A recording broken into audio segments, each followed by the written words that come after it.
My fiance is one of the men that is in the holding centre in Manchester, and we have a 21-year-old son.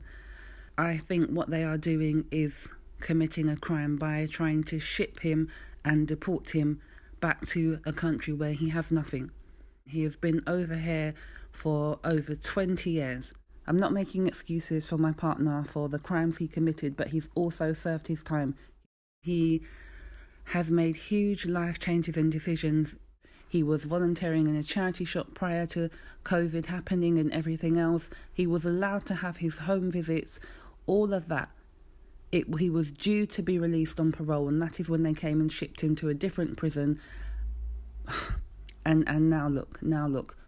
I believe that we are entitled to human rights, basic human rights. We are a family. My son deserves to have his father with him. I don't believe that just because he's 21 that, he's still his child. He's still his child. They still deserve to have a father and son relationship. This is an extremely important time in his life. His dad has always been there. We've had a relationship throughout the whole entire time that he's been imprisoned. He has gone to see him on prison visits. We've stayed in touch via the phone, Christmas cards. His dad's made him things. We have made sure of that. They came and took him away. Without giving him even an hour's notice that he would be going. So he was unable to phone us to tell us where he was. He didn't even have hardly any time to pack his things, and that's it. They just shipped him out.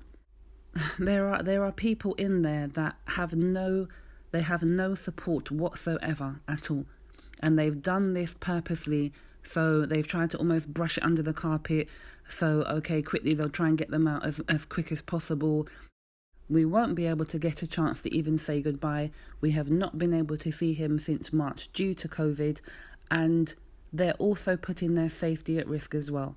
There's no safety measures in place at the holding centre. The Home Office are trying to lie and come up with fraudulent claims about my partner. Let's not pretend there is not a huge amount of racism. There is. I am just in shock at their behaviour, of how they've come and taken people away. I suffer from physical and mental health problems. My son is my carer. I don't want my son to lose his father by his father being deported to Jamaica. And due to the severity of my mental health problems, I've previously been hospitalised. I could end up committing suicide, and I could. I am struggling to deal with what's going on, and my son is terrified of what could happen. He is terrified. If his dad is shipped back to Jamaica, the effect that this will have is almost like we'll be receiving a death sentence. We cannot afford to go to Jamaica. We cannot afford to go and live in Jamaica. We have nothing over there. I've never even been to the country in my whole entire life. We have a stable family home over here. We should be given a chance to have our family together.